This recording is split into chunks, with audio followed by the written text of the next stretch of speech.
بسم الله الرحمن الرحيم. الحمد لله الذي أنزل على عبده الكتاب، الصلاة والسلام على من أوتي الحكمة وفصل الخطاب، وعلى آله وصحبه ومن تبعهم بإحسان إلى يوم الحساب. أما بعد.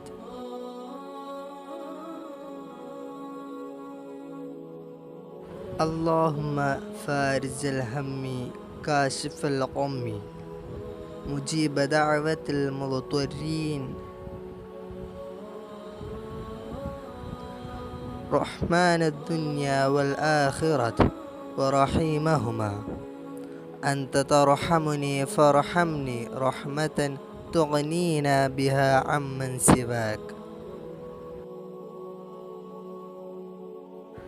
اللهم فارج الهم كاشف الغم مجيب دعوة المضطرين رحمن الدنيا والآخرة ورحيمهما، أنت ترحمني فارحمني رحمة تغنينا بها عمن سواك.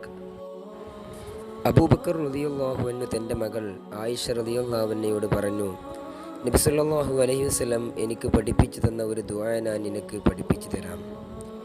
ഈസ അലൈഹിസ്സലാം ഹവാരിജീങ്ങൾക്ക് പറഞ്ഞു കൊടുക്കാറുണ്ടായിരുന്നു ഈ ദുആ എന്ന് നബി സല്ലല്ലാഹു അലൈഹി വസല്ലം പറഞ്ഞിട്ടുണ്ട്. ഉഹുദ് പർവ്വത സമാനമായ കടങ്ങളുണ്ടെങ്കിലും നിനക്കത് അള്ളാഹു വീട്ടിത്തരും.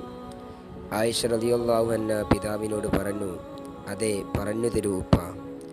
അബൂബക്കർ റളിയല്ലാഹു അൻഹു പറഞ്ഞു, നീ പറയുക, അല്ലാഹുമ്മ ഫാരിജൽ ഹമ്മി കാശിഫൽ ഗമ്മി മുജീബ ദഅവത്തിൽ മുൽതരീൻ റഹ്മാനദ് ദുനിയ വൽ ആഖിറ വറഹീമഹുമാ അൻത തർഹമുനി ഫർഹംനി റഹ്മതൻ തുഗ്നീന ബിഹാ അമ്മൻ സിവാക്.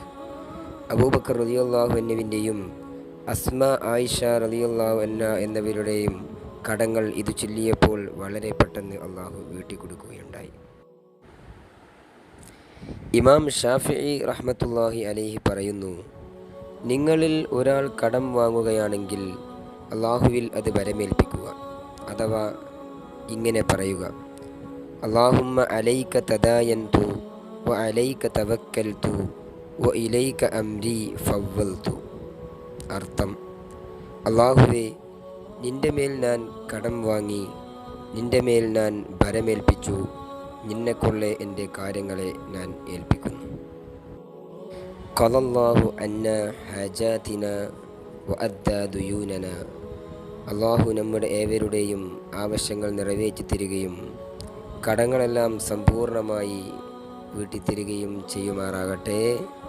ആമീൻ ബിറഹ്മതിക യാ അർഹമർ റഹീമീൻ.